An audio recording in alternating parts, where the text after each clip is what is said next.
Hello everyone. It's time for the next live stream. We're starting this week with a really important topic. We will be speaking about taboo thoughts. Oh, hey Anna.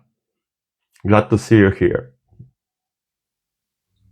Let me know if you can hear me. Oh, Jess is here. Hi Jess. I'll try to add you. Yeah, another live, and my voice is almost dead.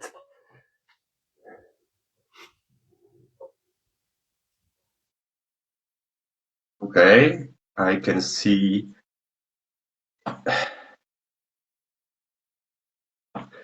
Yeah, today we will be speaking. We will speak about taboo thoughts. So really important topic, and absolutely we should speak about this out loud because it's connected with shame, with fear.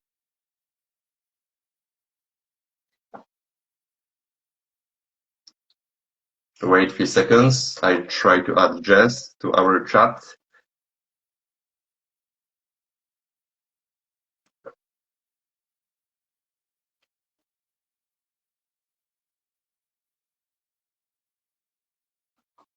Let me know how are you doing. How is your beginning of this week?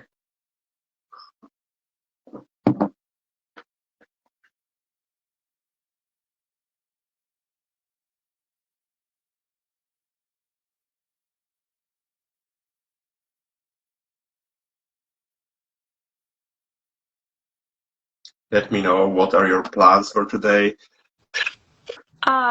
it Oh, working? yeah. Yeah. Hey.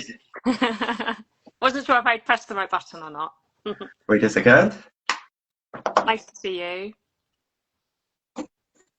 Oh, can you hear me? I can hear you. Yeah, can you hear me? Perfect. Yeah, perfect. So, hi Jess. I'm so happy to have you here. How are you doing? I am good, thank you. Thank you for having me. Really pleased to be here. Yeah, I'm so excited because I know how important this topic is. Taboo thoughts and all this shame about this topic. And I'm so happy that we can speak about this, especially when OCD week is finished, and we can share our experience and our knowledge and tell people what taboo thoughts really are and how can we cope with them and where can we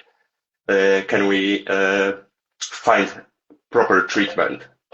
Yeah, absolutely. And you're so right because, yeah, OCD week might be over, but this is stuff that, people are dealing with every single day. And so continuing this conversation, I think it's really, really important. Yeah, absolutely. And at the beginning, I just want to tell people that we want to spread awareness and educate people, but these live streams are not therapy, and this is so important. If you need help, just reach or find the right therapist because social media are not treatment, are not therapy. Yeah, no, it's really So important. yeah, so I'm happy to having you here. So can you tell us few words about you? Because yeah, introduce yourself to all those people, and we can start. Perfect. Yeah, so I'm Jess. I am a psychotherapist based in the UK. So I'm in Bristol in the UK. And I specialise in treating OCD and anxiety disorders. So I work privately and I work predominantly with OCD. That's my kind of specialist area. That's the area that I love treating. But obviously, other anxiety disorders tend to crop up alongside that. I particularly enjoy, here's the right word, I enjoy treating the side of OCD that isn't talked about enough. So exactly what we're talking about today, the side of OCD that comes with that added layer of shame, that added layer of embarrassment often, guilt, shame, all those added emotions that come with these types of thoughts or images. So that's where my kind of heart lies in terms of a therapist. Yeah, thank you. Thank you so much. And I'm really happy that we can speak about this important topic. We will be speaking about taboo talks, and I think there is a lot of stigma about this and a lot of shame, especially when we speak about such as sensitive OCD teams and people, the society.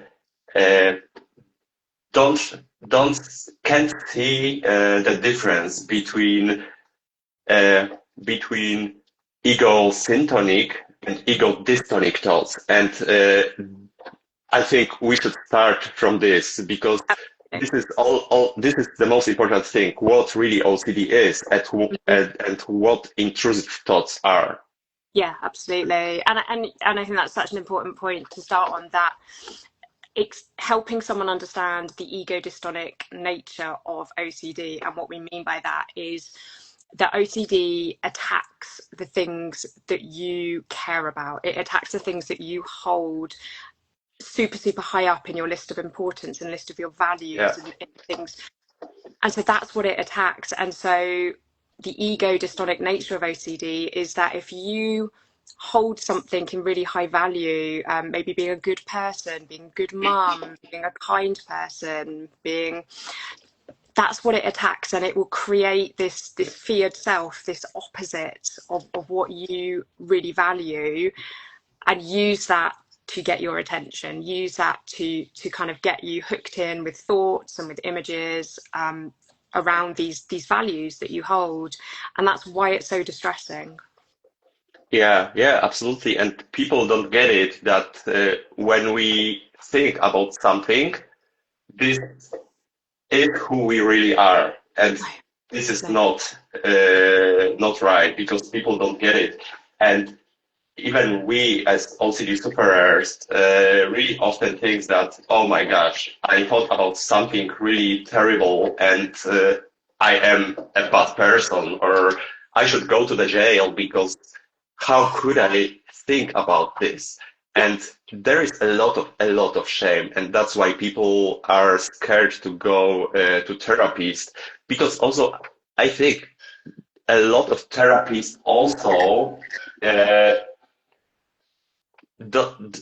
they are not educated in OCD, and probably this is also misunderstood because sufferers are really scared to share those thoughts with even their close ones, families, and even therapists. Yes, And, yeah, it- and yeah, yeah, and this is the problem, and that's why we should talk about this. absolutely.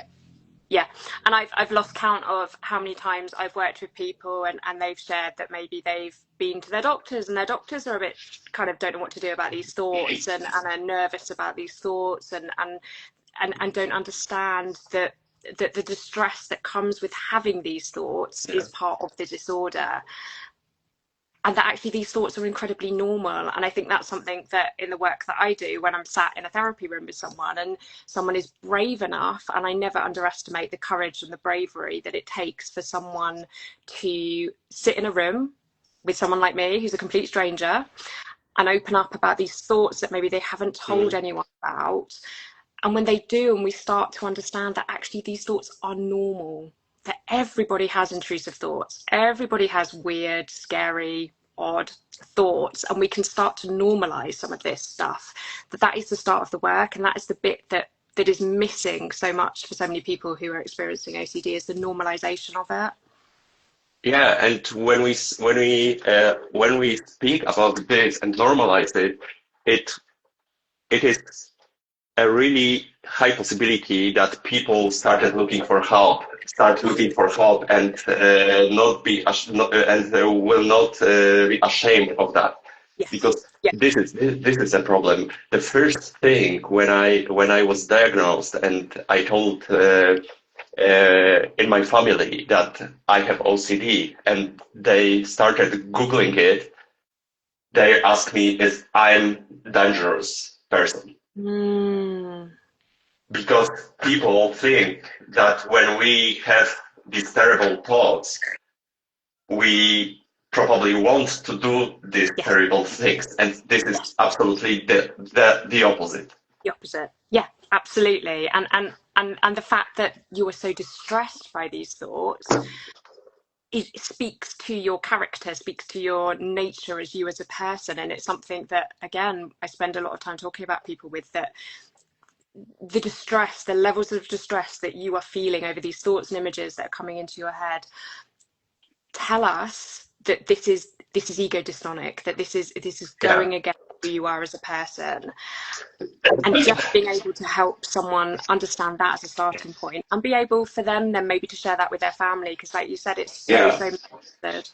And I see that much easier is to share with our families, with our close ones, our intrusive thoughts when we just checking doors or lights or home appliances. It is much easier to share those thoughts than thoughts that I can be pedophile or I can harm someone. Yeah, and I think, again, that's something that's really, really important to say, is that we treat OCD in the same way regardless of the content of the thoughts. But I do think it's important to acknowledge that when it's taboo thoughts, when it's thoughts about paedophilia, when it's thoughts about harm, sexuality, these types of things, they come with an added layer of shame. So whilst the treatment doesn't change, and I think that's something that often gets misunderstood, it's like, well, surely we can't respond in this way to these thoughts. I'm like, we can. They come with an added layer of shame. They come with an added layer of fear. And that needs to be recognised in the therapy room, that this stuff it feels different at times. Then, like you said, there may be OCD, and that's not to dismiss someone's experience of contamination OCD or checking OCD, because they are incredibly distressing too.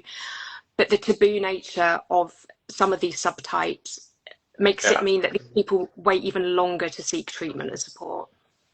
Yeah, absolutely agree. And I think this is the point why I decided to speak about it, because I know how long people can be isolated with OCD, with any topic of OCD.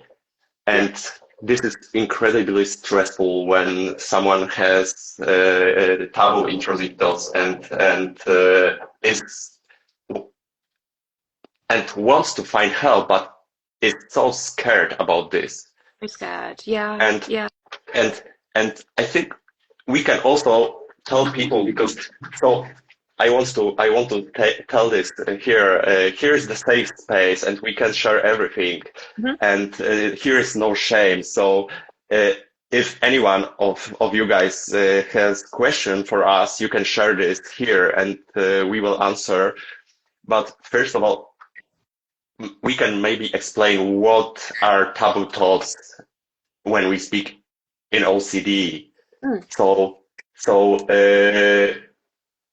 I think there are a few main OCD themes, like harm OCD, sexual orientation OCD, and harm and pedophile OCD.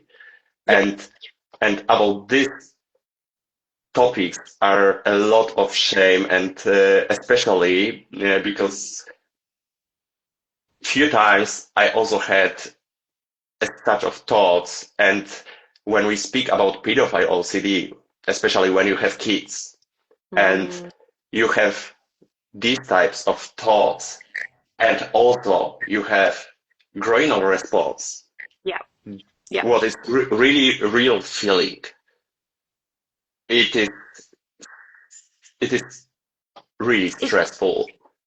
It's really stressful, but it's also really terrifying for the person experiencing it, that we are not taught about this stuff in school. Well, we're not in the UK anyway, but I'm pretty sure nobody's taught about this stuff. So we're not taught that we might have these really disturbing, weird, random thoughts about the things we maybe love most, our kids. Very commonly is, what if I'm going to act inappropriately with my child? What if I'm attracted to my child inappropriately? What if I do?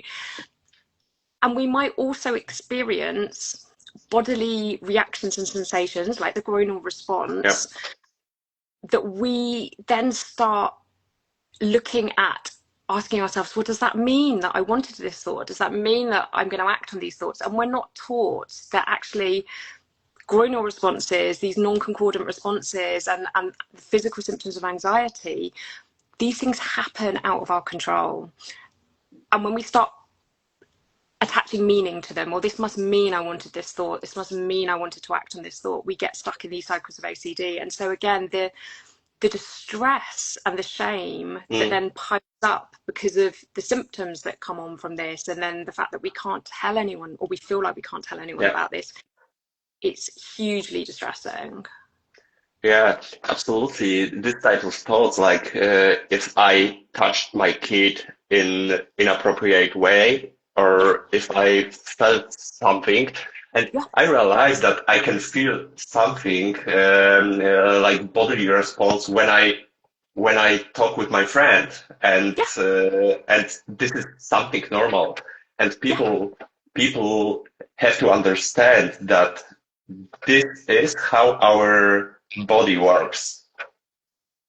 Yes, absolutely. That our body, there is so much in terms of bodily symptoms, bodily responses that are out of our control. But OCD is the master of adding 2 and 2 and getting 7. So it will say, well, you've had this response, therefore this must mean X, Y, and Z. Actually, that's not what it means, but OCD is convincing. It pulls these different bits of information together and convinces you that all of this means something. And when we don't understand what's going on, we don't have any other information to have an alternative perspective on all of this. Yeah, and OCD is really, really good at creating fake scenarios and connecting all those together, and everything is it seems to be so real. Yes. And that's why this is so scared and so terrifying for us. Yes. Yeah, absolutely. It's incredibly convincing.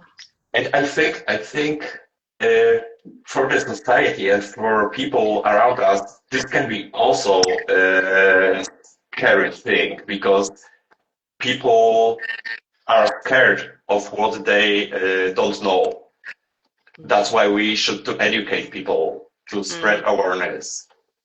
Yeah, and I found that through some of maybe the content that I've created to raise awareness that when we talk about the fear of harm, the fear of being a paedophile, the fear of being attracted to someone inappropriate, that there is huge misunderstanding and confusion between fearing something and actually wanting to do that thing. So this fear is the disorder. And we can have thoughts and we can be scared of something, and it have no, in terms of our character and our person, have no relevance, but there's so much misunderstanding about that. Yeah, and this how we this sentence that we are not our thoughts is the main point that we should understand. When everyone will understand this, that we are not our thoughts, the problem will disappear, because everyone will understand what is OCD. Well, exactly this, that our thoughts don't define us, as nor do our images, nor do our feelings define us, but OCD, often it does present as thoughts. That's often kind of the most common presentation of it, and that we can have. So I often share with my clients, and I, where appropriate, I'll use disclosure of examples of my own intrusive thoughts to try and normalize this stuff, that every single person in the world, whether they experience OCD or not, experiences unwanted thoughts or feelings or images or urges.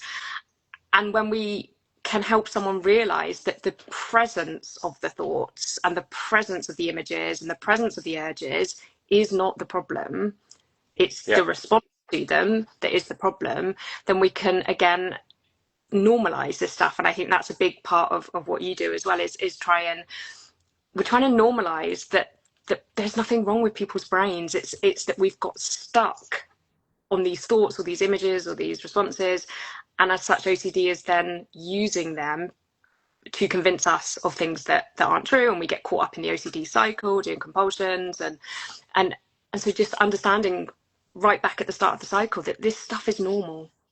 Yeah, yeah, absolutely. And this is the mechanism when we speak about taboo thoughts and about any OCD team is the same.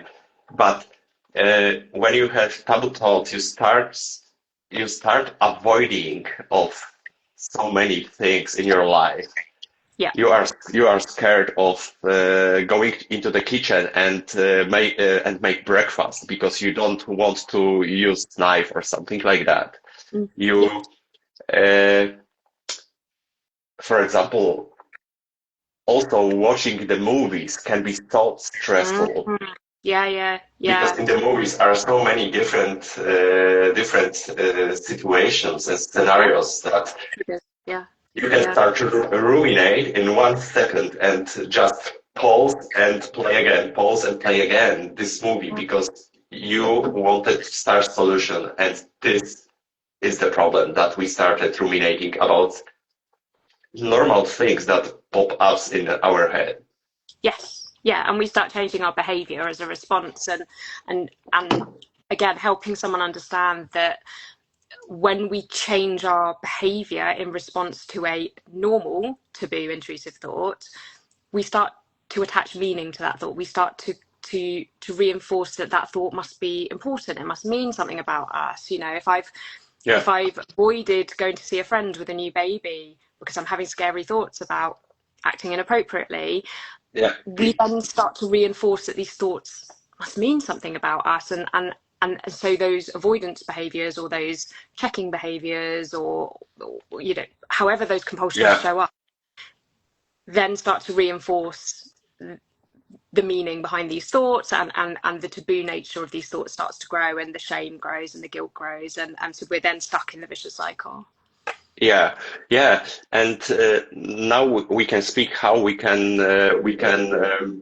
treat OCD, and we both know that ERP is really important thing, but also we have a lot of unexpected situations, and we have a question here.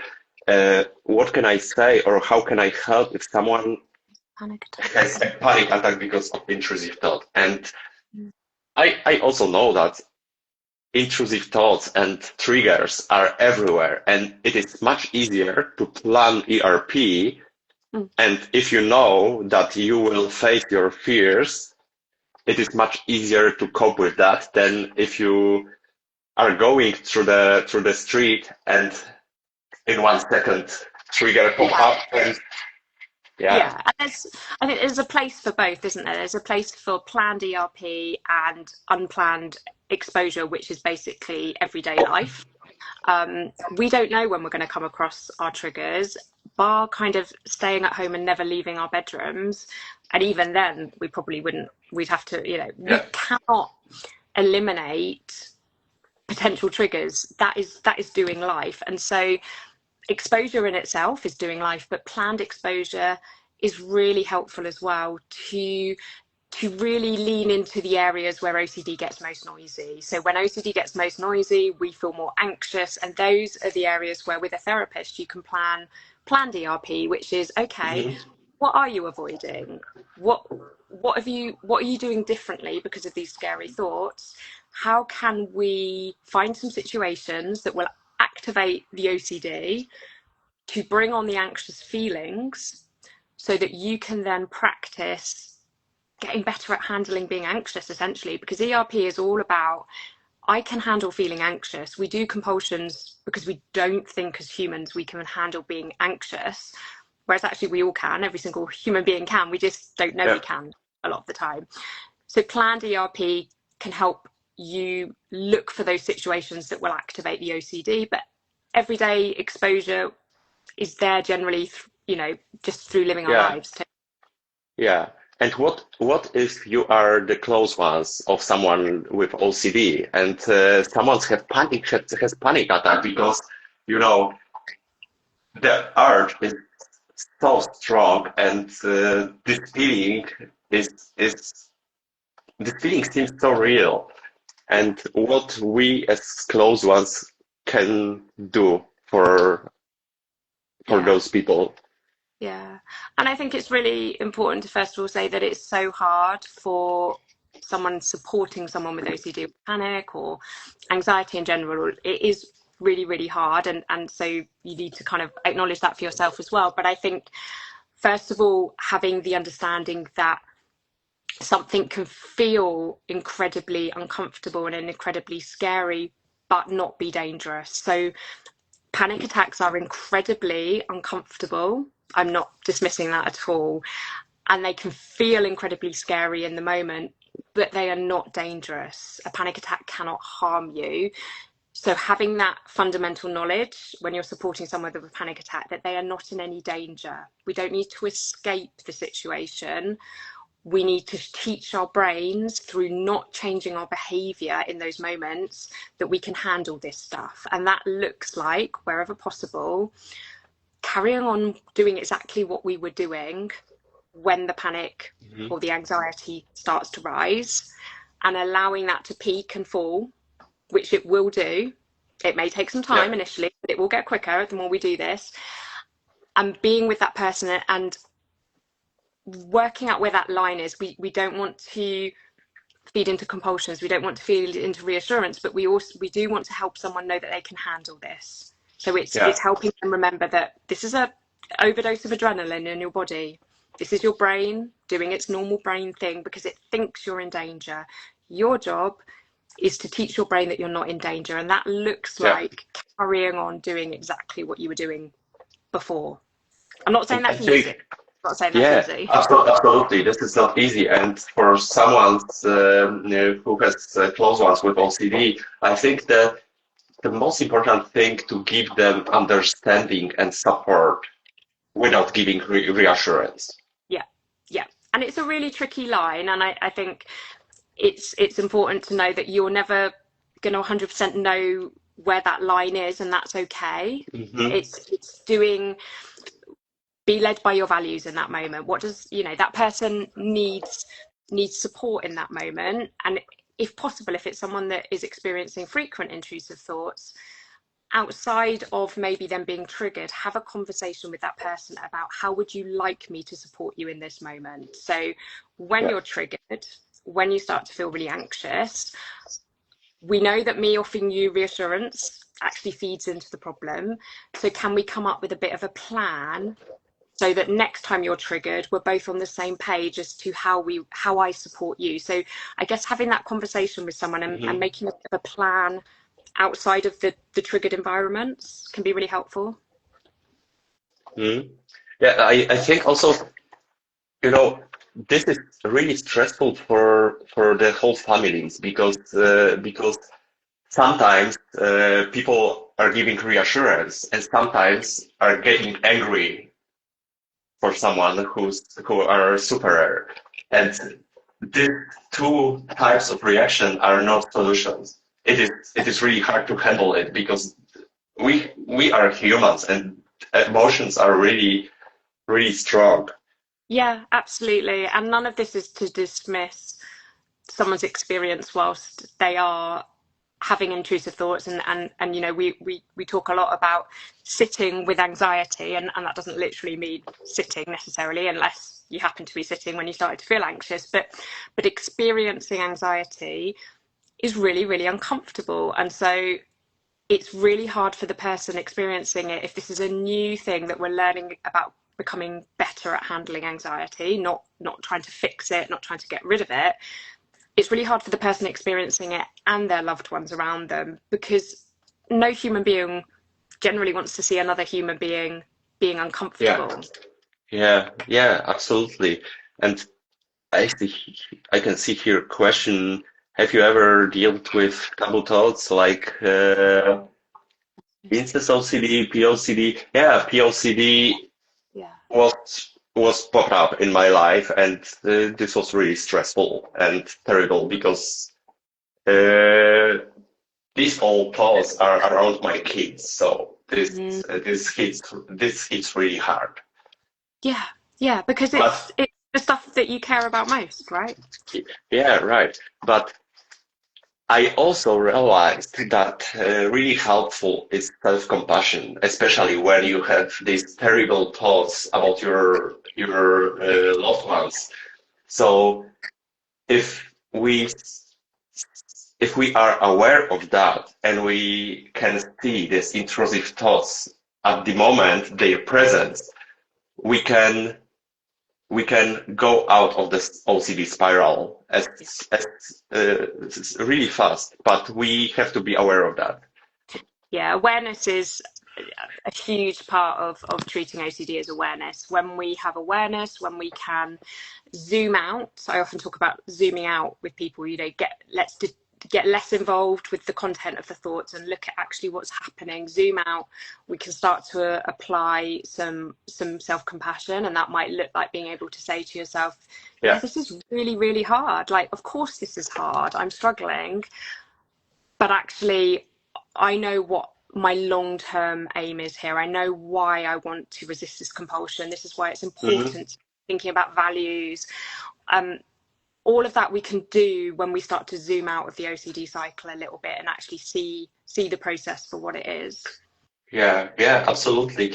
And for me, last time, really helpful was the moment when I see that intrusive thoughts showed up in my head, and this feeling, realizing that this feeling of the urge is so strong, and I know that this is OCD at this moment, because Yeah, we know that we don't enjoy these thoughts, and this is one symptom that we can realize that this is OCD. But second one is the strong feeling of figuring out this right here, right now, and yeah, I, th- urgency. I think yesterday I had this situation that I was I was 1 second to start ruminating, and then I realized that, oh, this is this strong urge. So Yeah. I often use that when I'm talking with clients. Whilst again, we can never have 100% certainty that something is OCD or not. That's part of yeah, OCD trick.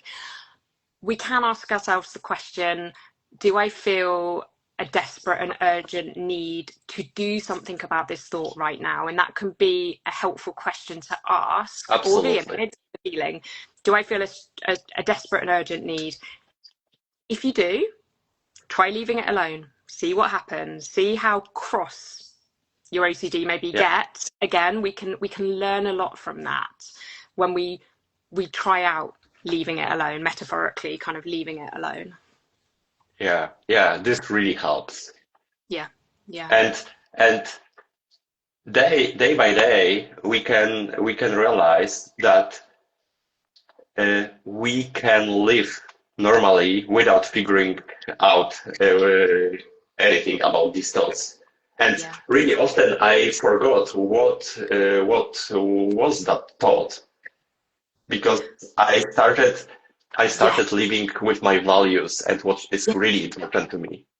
yeah, yeah, absolutely. And the aim with any whatever your OCD has latched onto, the aim is always to live a life where you cannot figure this stuff out. OCD is designed, I often describe it as it's an unsolvable puzzle. It's been designed to not be solvable. We cannot solve it. Hmm. We have to choose, and that applies to whether your thoughts are contamination thoughts, whether they're paedophilia OCD thoughts, whether they're taboo thoughts. It's all the same stuff, and our job is to get better at leaving it alone. Being able to say to OCD, I'm not answering that question. I'm not going down that rabbit hole. I'm not, seeking that Yeah, reassurance or avoiding that. And then refocusing our attention back onto what we want to be doing with our lives from a value-led, life-led absolutely. perspective. Yeah, yeah, That is, and when we consistently do that, or we do that more often than not, OCD will get the message. It will never, it will always be there, and it will, because every single human being has intrusive thoughts. We cannot have the expectation that we can get rid of them completely. But when we start consistently leaning into a value-led life, the volume can get turned down on it. We pay more attention to what's important to us, and the power and the strength of OCD, it starts to lose its power. And yeah, you can absolutely live a meaningful life alongside these types of thoughts. Yeah, and also we can ask ourselves if this what OCD is trying to tell us, and this solution, this looking for a solution, if this is really necessary right now. And the answer is in 99% no, because I can live my life and with my values. Yeah. Can we? Because we don't have 100% certainty over anything, and that's the thing. We can keep looking for the answers. Am I this awful person? Is this going to happen? Did I do that in the past? But when it comes to OCD, we will never get to a point where we figure this out 100%. And so the trick with OCD is it will say to you, just keep thinking about it a little bit more. Just get a bit more reassurance. Just keep replaying this image or this. Yeah. But if that was going to work, it would have worked by now. If that was going to get you the answers that you were looking for, you would have got them by now.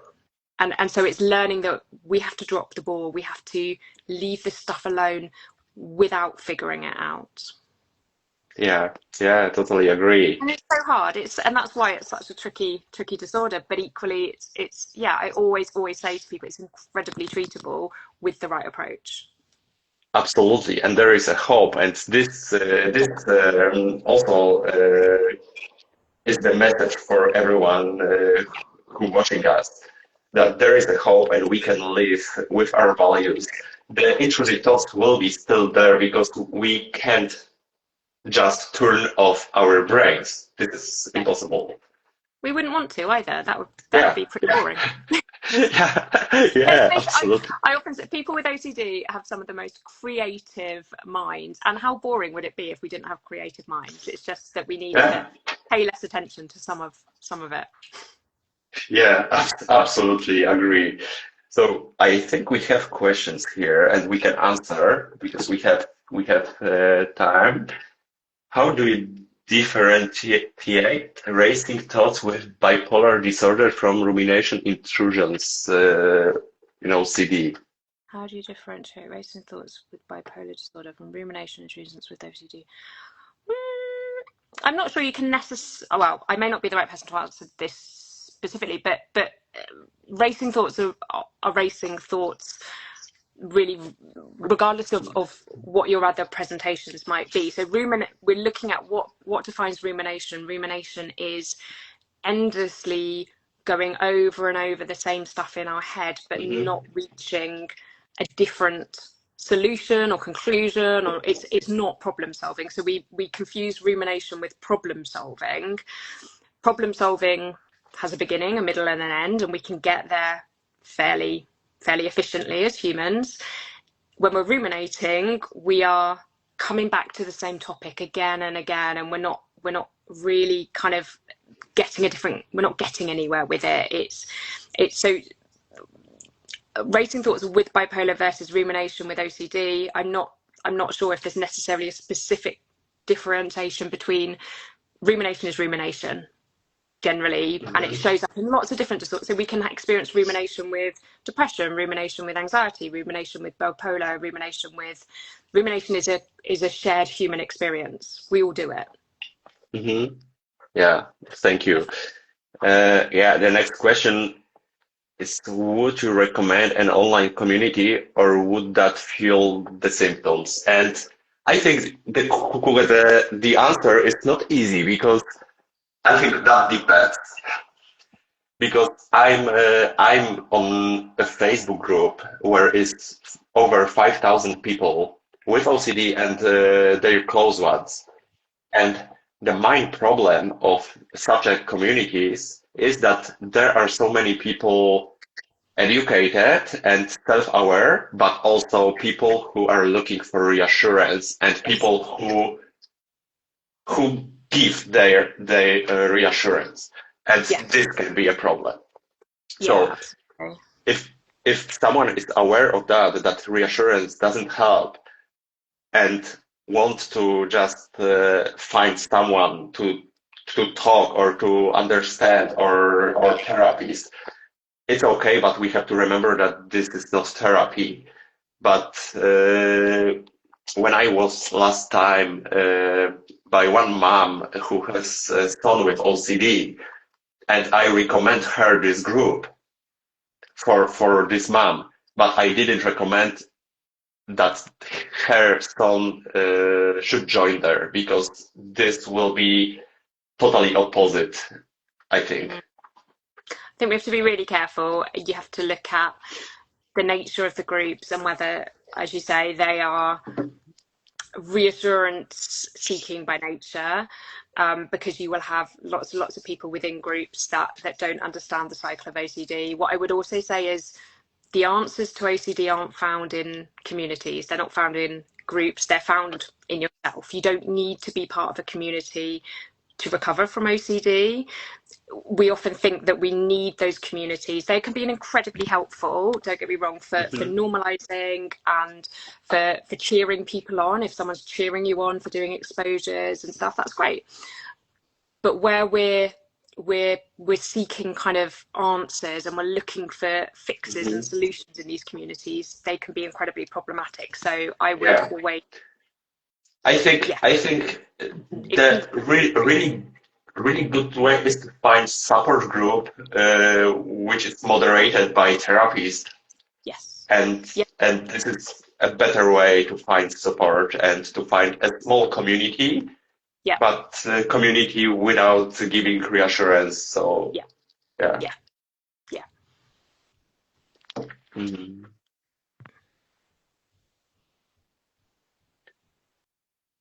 don't know if there's any other questions. Yeah, and what about treatment when we speak about taboo thoughts? Treatment is the same, because the gold standard is ERP, but how could ERP for these taboo thoughts look like, or what other methods like maybe mindfulness or ACT can help? Yeah, so I think there's a bit of a misconception that you can't use ERP for mental compulsions, and often with taboo OCD thoughts, a huge part of the compulsive cycle is rumination. So the compulsions can often looks like ruminating, mentally reviewing, mentally analysing, kind of trying to fact check what you've done that day. Or so your compulsions are very internal, they're mental compulsions, and there's a misconception that we can't use ERP for mental compulsions, which is completely not the case. We absolutely can. The starting point for ERP for taboo, well, for any subtype of OCD is looking at often what are you avoiding, what are you as a result of your fears, what are you doing less of, what are you doing more of, and that might look like ruminating. I'm doing loads and loads of ruminating, and we want to then plan exposures that will trigger the OCD thoughts or images, and then get you practicing not doing your compulsions. And that might look like reducing rumination and tolerating feeling anxious in these. So maybe it looks like, I'm trying to think of an example, someone that maybe is experiencing harm OCD and they're avoiding being around knives when they're making dinner. Maybe if their family are around, it might look like making dinner and having these thoughts come up and having the anxiety, but resisting the compulsion to put the knives away, or resisting the compulsion in your head to say, oh, I would never do that, or that's not me. It's always looking at how can we find situations in ERP that will get the OCD noisy and trigger the anxious feeling, so that you can practice reducing your compulsions, which a huge part of that is reducing mental compulsions, reducing rumination. Yeah, and I think ERP for taboo intrusive thoughts is not so complicated because you don't have to take knife and go to the street and do. You don't have to do anything that, again, Yeah, doesn't look and dangerous. yeah, and you can, as you said, make a dinner. You can, when we speak about sexual orientation OCD, we can watch some movies. There are so many situations when we situations that can trigger us, Yes. and the main point is uh, to stop doing compulsions because exposure is the one thing. It is important, but the most important is to Prevention. Yeah. response prevention. Yeah. So yeah, for someone that's maybe scared about, being around children in case they act inappropriately, it might look like, actually, I'm going to go and visit my friend who's got a newborn baby, and I'm going to hold the baby, and I'm going to do Yeah. that despite feeling scared, and despite ruminating and kind of reassuring myself that, and so that your brain starts to learn that actually these situations aren't dangerous, and your OCD starts to learn that you're paying so much attention. So yeah, there's so many opportunities to do exposure. If just by virtue of the thoughts being more taboo doesn't mean it's harder. In sometimes it's often easier to find kind of examples. Yeah, absolutely. And when we have a plan for our exposures, this is much easier to do that progress. But we also have to remember that at the beginning that the exposures don't have to be so wild and hard, because we just have to start, and this first step is really important to teach our brain how to change our behaviors. Yeah, absolutely. We will often sit down and we'll make, whether it's a hierarchy or a list of all your compulsions, and we'll look at where does someone feel able to start, and we don't want to go in at the most scary thing, because chances are that's going to feel too hard. That we start off slowly. Like you said, the most important thing is that we take that first step to change our behaviors, to change our responses, because that is our first step to breaking free from the cycle. So yeah, starting small is really, really important. Yeah, absolutely. I'm at the beginning of this journey, but have been so unwell with OCD. I had to be hospitalized for a week. I've reached out to an ERP counselor, so hopefully things will begin to live.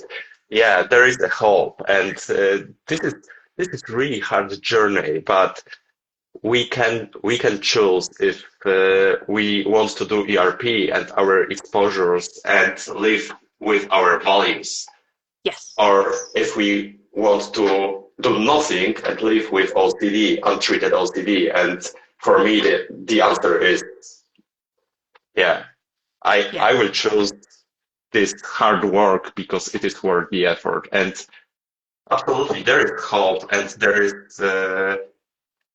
is a wonderful life despite OCD and all those scary thoughts. Absolutely. It's short term. Yeah, ERP is hard, and there are other modalities of CBT and ICBT, and there are compassion focused therapy is really helpful in the mix with this. But ERP, it still has the strongest evidence base, as far as I'm aware, for treatment, but we can absolutely bring in other approaches to support someone on this journey, recognizing that it's really, really hard. It's not easy, but it won't feel this hard forever once we start engaging with the treatment. Yeah.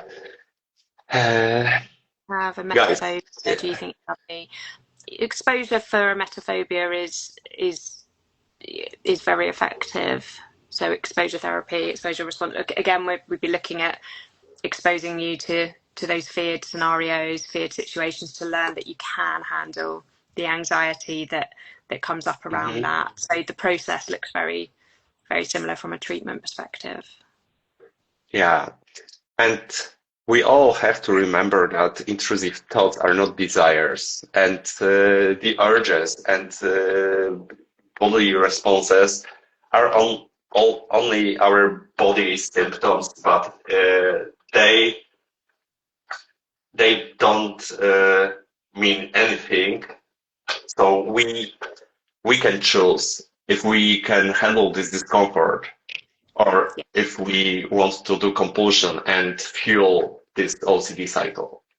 Yeah, absolutely. Yeah, it's yeah, the meaning, when we start to attach meaning to these very normal, random human experiences, that we get caught up in the cycle. But intrusive thoughts, Yeah, in their eyes, yeah, that they have no meaning attached to them. They're random.